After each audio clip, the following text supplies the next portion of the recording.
Quick question, how many here support increased happiness, harmony, and prosperity? Anybody support those things?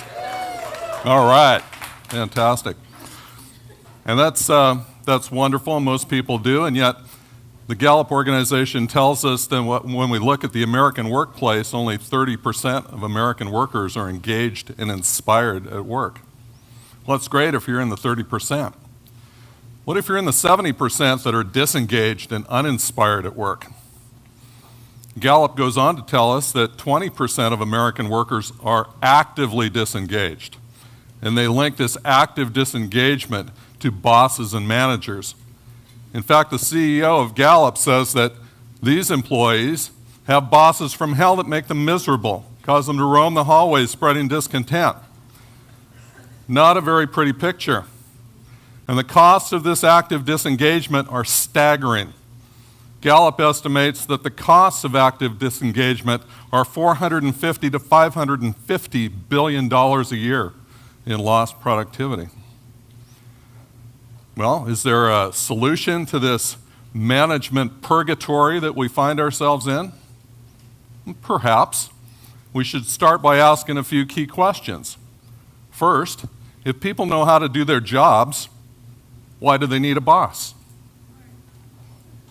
And secondly, we know that people make all kinds of life-altering decisions without a boss. They decide who to date, who to marry, where to go to college, what to major in, where to live, what to do for a living, whether to buy a house, buy a car, have children. Somehow they make all these decisions without a boss. And yet when they enter the portal of the American workplace, suddenly they're too stupid to do anything without a boss. Why is that?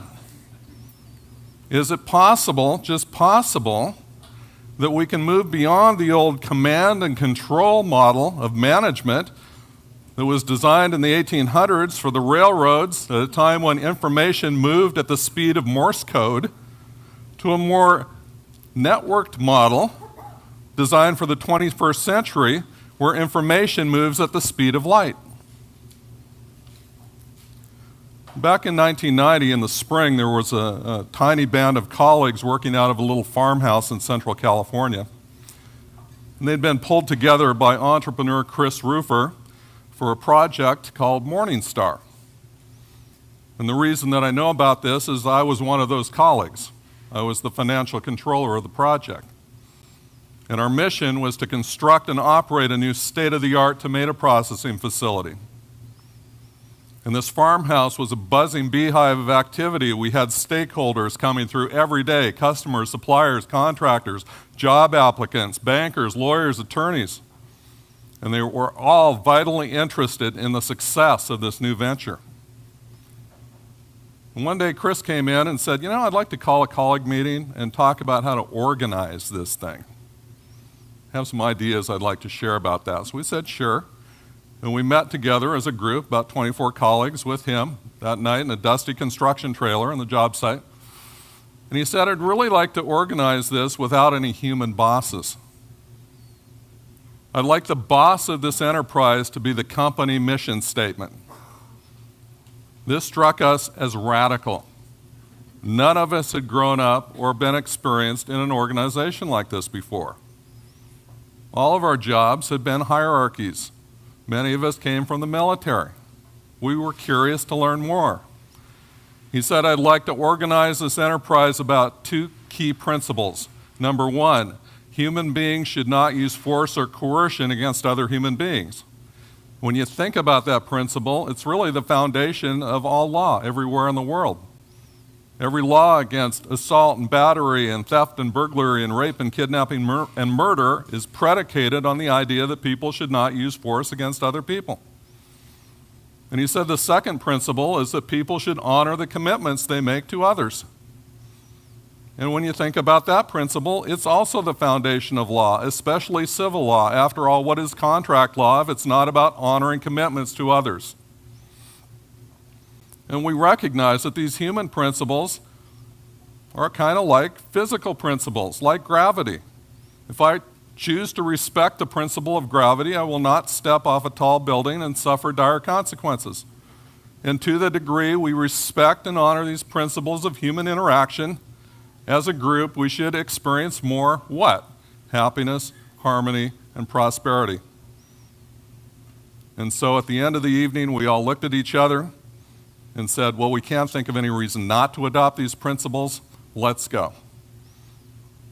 And to the best of my knowledge, that moment marked the birth of organizational self-management, at least at the scale of a large manufacturing enterprise.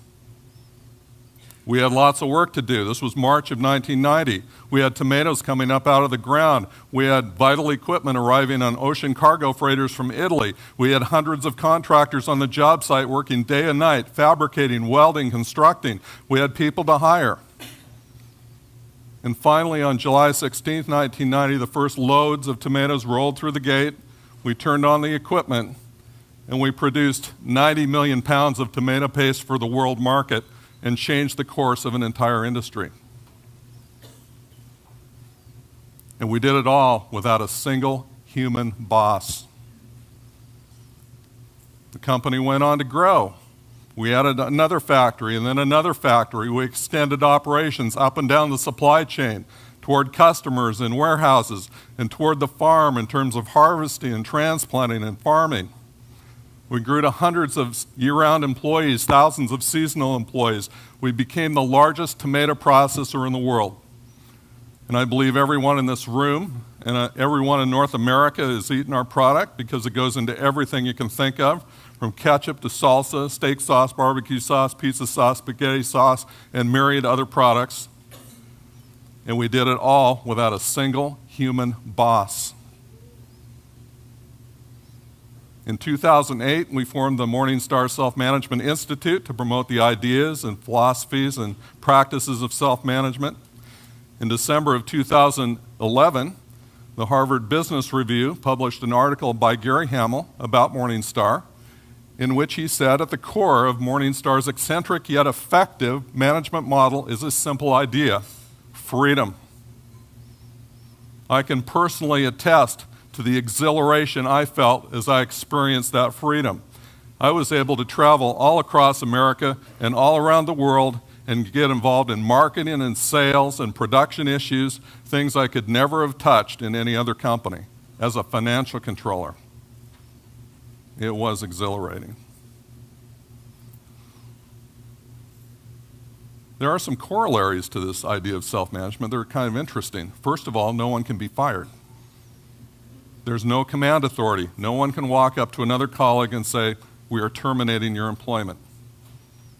Similarly, no one can direct the activities of others. No one can go up to a colleague and say, stop doing X and start doing Y. There's simply no command authority. Leadership is earned through trust, communication, and respect. It's not conveyed by title. There are no titles. Not everyone thrives in self-management. People that like to give orders do not thrive in this environment because no one has to listen to them. People that lack initiative tend to struggle in this environment as well, because self-management requires active communication on the part of transmitters and receivers of information, and communication requires initiative. Some companies try to get out of this management purgatory by developing empowerment programs. We don't really talk about empowerment in self-management. Empowerment implies that one person with power is lending their power to a subordinate who has less power. The problem with this scenario is that what is loaned can be repossessed. People in self-management have all the power they need from day one to acquire resources, build relationships, and do their best work. Self-management is beyond empowerment. Self-management is power itself. Other companies try to get out of management purgatory by trying to address work-life balance. And we don't really talk about work-life balance in self-management, because work is just part of life. Everyone I've ever worked with, to the best of my knowledge, has been alive. What we do in self-management is we make work enjoyable by keeping scorecards and turning work into a game. In self-management, there are no bosses to tell people if they're doing a good job or not. People have to keep scorecards. And I have to tell you, it's incredibly refreshing to work with people who cannot wait for the weekend to be over so they can come back to work Monday morning and play the game of work. There are lots of people who are skeptical about self-management. Many, many skeptics. And I met a business professor, a respected business professor, a few years ago. And he said, you know, this idea of self-management is very cute, it's very funky, very interesting. But you know what? It would never work in a complex environment like airplane manufacturing. And I thought to myself, are you kidding me? The colleagues I work with deal with enzyme kinetics, plant genetics, cell biology, meteorology, thermodynamics, global currency exchange, dozens of other disciplines I can barely pronounce. I think we do a lot more than smash tomatoes. I think we're pretty complex.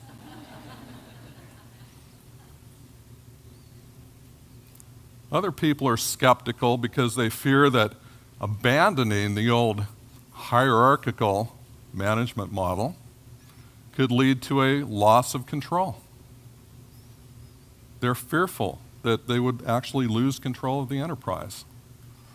And I asked them, if your particular organization maps to the statistics presented by the Gallup organization, you don't have control right now.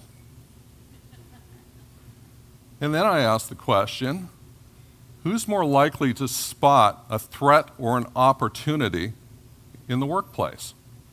A manager who wanders through a work area 3 or 4 times a day, or a colleague who is stationed there continuously throughout an entire shift?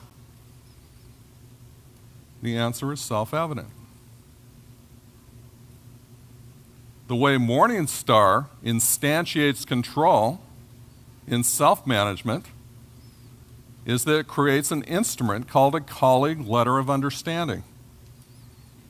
And the colleague letter of understanding represents specific, explicit agreements between peers, each of whom has an equal voice, defining specifically what their mission is, their roles, responsibilities, and performance measures. And people sign these agreements with each other and thereby implement self-management. Can you guess what this is? This is the Morningstar organizational chart. This chart extracted data from colleague letters of understanding and plotted it in space in a university computer lab.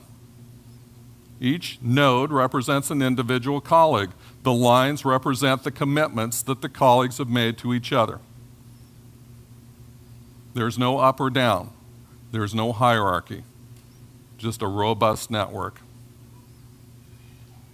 This model represents greater control, not less control. This is like a spider web. If you brush a spider web, you can damage it, but it's quickly rebuilt.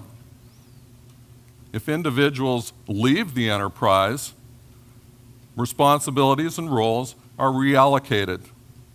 In a sense, it's a self-healing organism. And the cool thing about this organizational model is that information travels freely throughout the entire enterprise. There are no inherent barriers anywhere to information movement. And the other important thing is that innovation can arise from any point in this network, and does. Management is nothing more than a social technology to get work done in organizations. With the rise of the internet, this is arguably the best time to adopt the management models of the future in order to build the organizations of tomorrow? Is it time to go beyond empowerment and let people manage themselves in the workplace the same way they already manage themselves in their own personal lives?